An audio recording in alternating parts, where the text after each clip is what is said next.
Welcome back. Today's gruesome tale of murder and disappearing loved ones comes to us from Ireland. This is the haunting story of Ireland's mysterious Vanishing Triangle. If you enjoy this glimpse into the macabre, don't forget to leave a like and subscribe. I'm your host, Greenman, and this is the Murder Encyclopedia. In the eerie depths of the 1990s, a chilling phenomenon gripped the nation of Ireland, shrouding it in fear and uncertainty. This phenomenon has come to be known as the Vanishing Triangle. It was a macabre series of disappearances and murders that unfolded in the eastern side of the country. These mysterious disappearances, when looked at from a bird's-eye view, created a sinister triangle that cut across the country, pinpointing the last known locations of these unfortunate victims. The dark secrets behind these deaths continue to confound and disturb people to this day, as no one yet fully uncovered the mystery of what happened to the several young women that fell victim to Ireland's Vanishing Triangle. One of the victims, Annie McCarrick, was a 26-year-old woman from upstate New York. She embarked on a journey to Ireland in 1993, drawn by her ancestral roots and a desire to immerse herself in the vibrant Irish culture. Little did she know that her quest for self-discovery would lead her into the clutches of an insidious evil. Annie resided in Sandymount, a seemingly idyllic neighborhood near Dublin city centre, but her carefree days came to an abrupt halt when she failed to collect her paycheck and vanished without a trace. Concerned friends reached out to her father, who knew in his heart that something dreadful had happened to his daughter. Annie's mother swiftly flew to Dublin, doing anything and everything she could to find her daughter. This included enlisting the aid of Brian McCarthy, a private investigator recommended by the American Embassy. Together, they delved into the dark recesses of Annie's disappearance, desperate for answers. As they retraced her steps, the chilling truth began to unravel, a truth that would haunt her family forever. Annie's presence was last documented in Enniskerry, a small town that lay within the eerie confines of the Vanishing Triangle. She was last seen in the company of an unknown man at a popular tourist pub in the area. Annie's devastated parents embarked on a tireless search, combing through the depths of Ireland for any trace of their beloved daughter.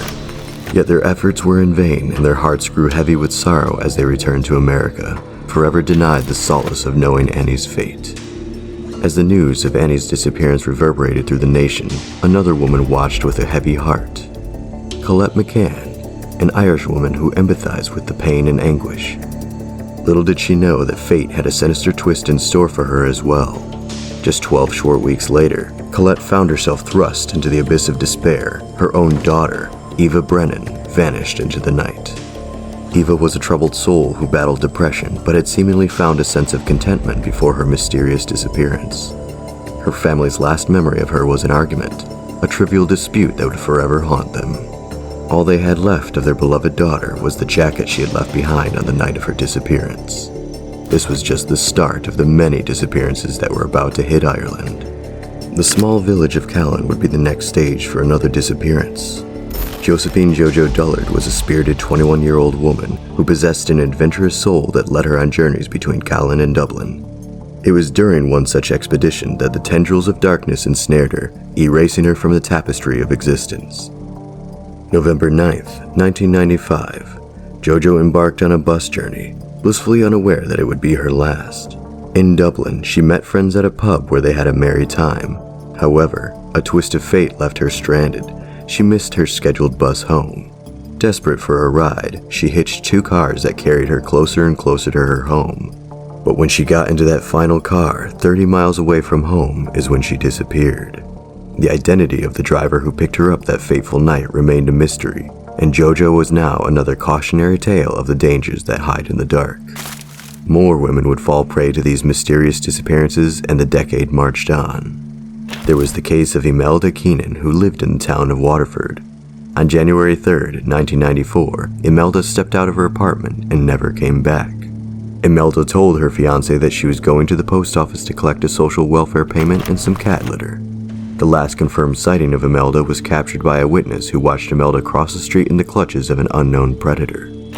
There was also the case of Fiona Pender, a radiant 25-year-old woman who was nursing her 7-month pregnancy when she was mysteriously spirited away on August 23, 1996, leaving behind absolutely no clue about what happened. All anyone knew is that she was last seen at home in her flat. However, the case of Ciara Breen is probably every parent's worst nightmare. At just 17, Ciara had a bit of a rebellious side like most teens her age often do. On the night of the 13th of February, 1997, Ciara's mother decided to check on her, but what she found made her heart sink. Her window was left slightly ajar. Ciara had snuck out that night. Tragically, she never came back home. Her murderer was never caught, although a suspect was arrested for the crime. He died of a drug overdose before he was confirmed responsible for Ciara Breen's disappearance. Within the depths of this darkness of Ireland's Vanishing Triangle, one woman emerged, a survivor. Referred to only as Jill to protect her identity, she experienced the horrors of almost becoming the next victim of a sudden disappearance. Her story began on February 11, 2000, when Jill saw a man pacing nervously in a parking lot. Suddenly, he yelled at her to give him money, punched her in the face twice, and forced her into the driver's seat of her car. Jill screamed for help, but there was no one around. The man continued to hurt Jill, hitting her head and breaking her cheekbone. He then took her to a secluded place where he repeatedly raped and beat her.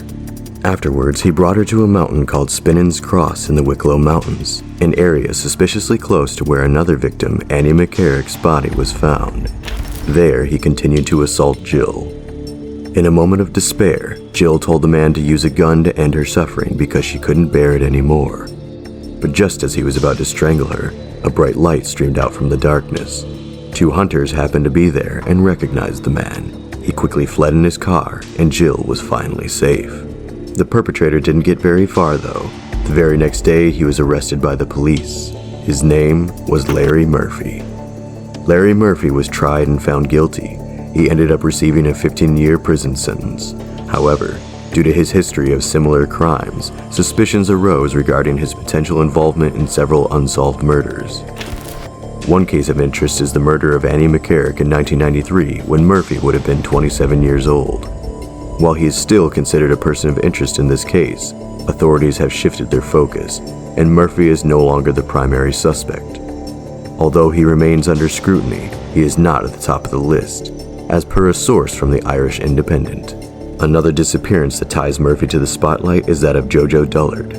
When Jojo vanished after traveling from Dublin to Callan, her last known location was Moon, which was a mere 5-minute drive from Murphy's residence in Castledammet. However, Jojo's sister disagrees with Murphy's alleged involvement in her sister's disappearance. The closest potential connection to Murphy is the case of Deirdre Jacob. Deirdre was last seen walking towards a bank, and CCTV footage captured an individual bearing a slight resemblance to Murphy outside the post office. In 1998, detectives questioned Murphy's colleagues, who provided conflicting accounts regarding his possible presence at the scene. While police possessed receipts confirming Murphy's carpentry work in a Newbridge disco bar in July 1998, the same month Deirdre went missing. Even though Larry Murphy had been linked to a series of murders, no concrete evidence has proven his guilt. He was convicted for one rape and murder case and lived within the area where the disappearances occurred. The pattern of disappearances seemed to stop when he was imprisoned. Murphy was released in 2010 to the outrage of the general public and has since lived abroad due to his notoriety. As you can imagine, the impact of these murders on the families involved has been beyond devastating. The father of Fiona Pender, a woman who was 7 months pregnant when she disappeared, went on to take his own life, unable to cope with the overwhelming grief. Families of these victims never got to experience any sort of closure. Nobody has been brought to justice for their loved ones' murders. Most of them never even got to see the bodies of the murdered victims. Sadly, the likelihood of justice remains uncertain. The person or persons responsible for these heinous crimes continue to evade identification, leaving the enigma of the Vanishing Triangle and the absence of any recovered bodies hauntingly unresolved. If you enjoyed watching, please like, comment, and subscribe for more content, because we've got a lot more where this came from, here at the Murder Encyclopedia.